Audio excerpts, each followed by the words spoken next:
দেখুন আপনি আমার হাতটা ছেড়ে দিন প্লিজ। বাবা বাবা দেখো মেয়েটাকে ছেলেটা ডিস্টার্ব করতেছে, প্লিজ আপনি আমাকে ছেড়ে দিন, আমাকে বাসায় যেতে হবে, আমাকে ছেড়ে দিন আপনি। দেখেছিস, দেখ তো নিজের চোখে দেখ আজকে ওই মেয়েটার কি অবস্থা। আর এই জন্যই তো তোকে বলি যে ঘর থেকে যখন বের হবি শালীনতার মধ্যে বের হবি, ভালো পোশাক পরে, যেন তোর শরীরটা আব্রুটা ভালো থাকে, কেউ যেন কোনো ডিস্টার্ব না করতে পারে। আর দেখ ওই মেয়েটাকে দেখ কি সমস্ত পোশাক পরে আছে, আর এই সমস্ত পোশাক পরেছে বিদায় তো ছেলেরা আশকারা পায় আর এই ধরনের ইপটিজ করতেছে। তোরা তো আমাদের কথা শুনিস না, শুধু মনে করিস যে আমরা বাবা হিসেবে শুধু বলেই যাই। আমরা যা বলি তা ভালোর জন্য বলি। আজকে যদি মেয়েটা ভালো কোনো শালীন ড্রেস পরে বেরোতো তাহলে ওর আজকে এই অবস্থাটা হতো না। বাবা চলো মেয়েটাকে সাহায্য করি, ছেলেটা কি জানি করে বসে মেয়েটাকে। তুই থাম, আমার কি এমন ঠেকা পড়েছে যে ওকে সাহায্য করব? আর শোন, ওকে যে সাহায্য করব, আমি কেন সাহায্য করব? ওর আজকে এই অবস্থা হয়েছে ও নিজের কারণে, নিজের দোষে হয়েছে। আজকে যদি ও সুন্দর শালীনতার ভাবে ভালো পোশাক পরে রাস্তায় বেরোতো তাহলে তো ছেলেরা এই ধরনের সাহস পেতো না, পেতো। এই যে তুই আমার মেয়ে, কত সুন্দর সালোয়ার কামিজ পরে বেরোছিস, তার মানে তুই নিরাপদ আছিস। আর ও কি পরেছে, কি সমস্ত পোশাক পরেছে, ওর সারা শরীর দেখা যাচ্ছে, যার কারণে তো ছেলেরা এই ধরনের সুযোগ পাচ্ছে ইপটিজ করার জন্য। আমি যাব না, ওকে সাহায্য করার কোনো দরকার নেই আমার। আমি সবসময় বলি যে মেয়েদেরকে এত আশকারা দিতে নাই, মেয়েদেরকে স্বাধীনতা দিতে নাই। কে কার কথা শুনে? তুই আমার মেয়ে, তুই আমার কথা শুনিস, যার কারণে তুই নিরাপদ আছিস। এতে মেয়েটার কি দোষ বাবা? দেখুন আপনি আমার হাত ছেড়ে দিন, আর আপনি যদি আমার হাত এখন না ছাড়েন তাহলে কিন্তু আমি চিৎকার চেঁচামেচি করে লোকজন ডাকতে বাধ্য হব। এই চুপ, বেশি যদি চিৎকার চেঁচামেচি করিস না এক্ষুনি গাড়িতে বসে একবারে বগরাপাড়া নিয়ে যাব। অবশ্যই মেয়েটার দোষ।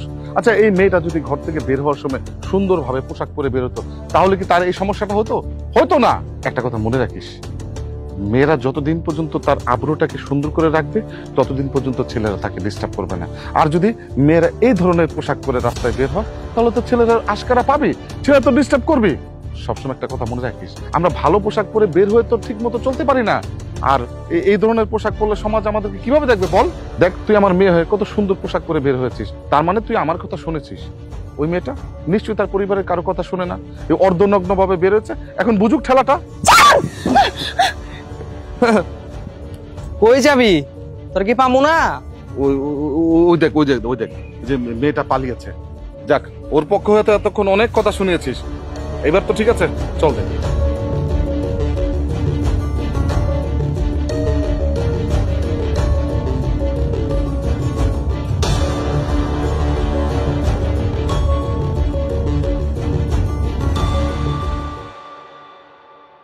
এখন কান্না করে কি লাভ? তোমাকে বলি তোমার অভ্যাসগুলো পরিবর্তন করো, আর যদি না করো তাহলে প্রতিদিনই তোমাকে এভাবে কাঁদতে হবে। আঙ্কেল আপনি জানেন না আমার সাথে ঠিক কি হয়েছে? দেখো মা, আমি সব জানি। এই কিছুক্ষণ আগে যে ছেলেটা তোমাকে বিরক্ত করছিল আমরা পাশে দাঁড়িয়ে সব দেখেছি। কি আপনি দাঁড়িয়ে দাঁড়িয়ে সবকিছু দেখেছেন? আচ্ছা আঙ্কেল আমাকে একটা কথা বলুন তো, আমার জায়গায় যদি আপনার নিজের মেয়ে থাকতো আপনি কি দাঁড়িয়ে দাঁড়িয়ে সেই তামাশাগুলো দেখতে পারতেন? চুপ থাকো। আমার মেয়ের সাথে কেন এমন হবে? আমার মেয়েকে আমি শিক্ষা দিয়েছি, ভালো শিক্ষা দিয়েছি, তোমার মতো না। এই দেখো আমার মেয়ে কি সুন্দর সুন্দর ড্রেস পরে বের হয়েছে, আর তুমি কি করেছো? তুমি এমন একটা ড্রেস পরেছো তোমার শরীরের অনেক অংশ দেখা যাচ্ছে। ছি, এইভাবে রাস্তায় কখনো কেউ বের হয়? শোনো, পারিবারিক শিক্ষাটা না অনেক জরুরি। আমি আমার মেয়েকে ভালো শিক্ষা দিয়েছি, যার কারণে সে বের হয়, তার কোনো সমস্যা হয় না। আর তুমি যেভাবে বের হয়েছো অর্ধনগ্ন ভাবে, তোমাকে তো ছেলে ডিস্টার্ব করবে, এর চেয়ে বেশি কিছু হতে পারে। কিন্তু আঙ্কেল আমি তো এটাই বুঝতে পারছি না, এতে আমার ড্রেসের কি সমস্যা? এই চুপ থাকো। এইটা হচ্ছে তোমাদের এই জেনারেশনের সমস্যা। আমরা বড়রা কোনো কিছু বললে তোমরা কোনো কিছু কানেই নিচ্ছ না, মানে নিজেরা পাকনা হয়ে গেছো, নিজেরা সব বুঝো, তাই না? এই যে আজকে তোমার ব্যাপারে যে ঘটনাটা ঘটেছে, আমার মেয়ের মতো যদি এইভাবে পোশাক পরতে তাহলে তোমার এরকম ঘটতো না। তোমরা কি করছো না, তোমরা স্বাধীনভাবে চলবে, স্বাধীনতা নিয়ে চলবে। দেখেছো স্বাধীনতার মজাটা কতটুকু? আজকে তুমি এইভাবে বের হয়েছো অর্ধনগ্ন ভাবে, ছেলেরা তোমাকে এরকম ডিস্টার্ব করতেছে। তুমি প্রতিদিন বের হবে, প্রতিদিন তোমার সাথে এরকম ঘটনা ঘটবে। তোমরা স্বাধীন। এই যে আমার মেয়ে চমৎকার ভাবে এসেছে, চমৎকার ভাবে আমার সাথে যাচ্ছে, এই ভদ্রতাটুকু তোমাদের ভিতরে নেওয়া উচিত। ঠিক আছে, চল মা আমরা যাই।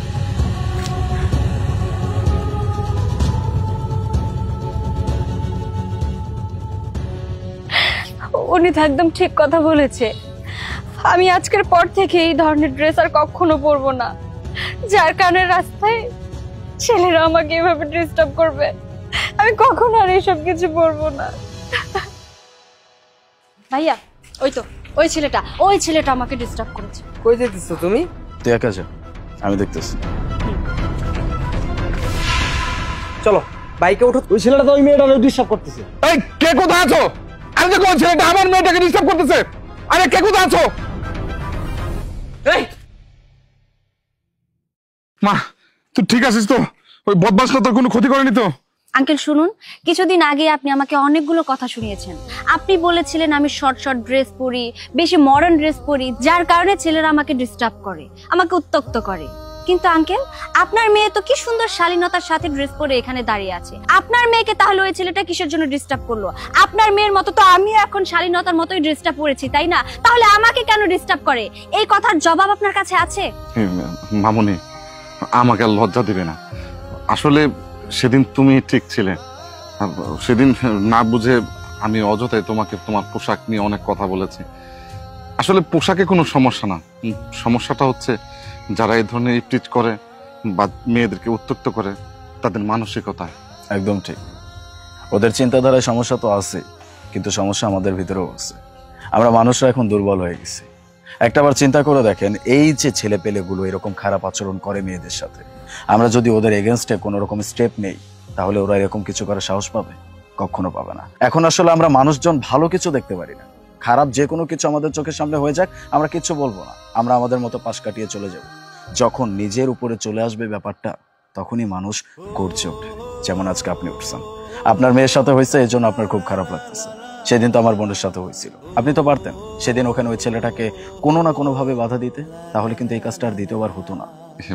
বাবা, তুমি যেটা বলেছো এটা ঠিক আছে, কিন্তু আমি একজন বয়স্ক মানুষ, আমি কি করে সে ছেলেটার সাথে পার পেতাম বলো? আমি যদি তাকে কোনো কিছু বলতাম, তার কাছে তো চাকু বা কোনো কিছু থাকতে পারতো, ও যদি আমাকে একটা পোচ মারতো অথবা ধাক্কা দিত, তাহলে তো আমার অনেক বড় ধরনের ক্ষতি হয়ে যেত। বাবা, সমস্যাটা আসলে আমাদের সমাজের। আসলে সমাজের প্রত্যেকটা মানুষই ভাবে মেয়ে মানুষ মানে দুর্বল, কিন্তু এটা ভুল, এটা ভুল ধারণা। একটা জিনিস চিন্তা করে দেখেন, এই মেয়ে মানুষগুলাই কিন্তু প্রতিদিন সকালবেলা ঘুম থেকে সারাদিন সংসারে যাবতীয় কাজ করে এই সংসারটাকে সামলিয়ে রাখে। একটা পুরুষের থেকে বেশি কাজ করে, কিন্তু তাহলে পুরুষের থেকে সেই মহিলা কিভাবে দুর্বল হয়? কিন্তু সেদিন আপনি চাইলে ওকে উচিত শিক্ষা দিতে পারতেন, কিন্তু আপনি দেননি।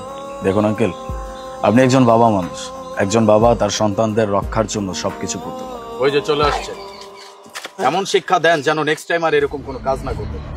চল মা, মা তুমিও চলো। আজকে আজকে ওরা আমি এমন শিক্ষা দিব যে ভবিষ্যতে কোনো মেয়ে মানুষের দিকে না তাকাতে পারে।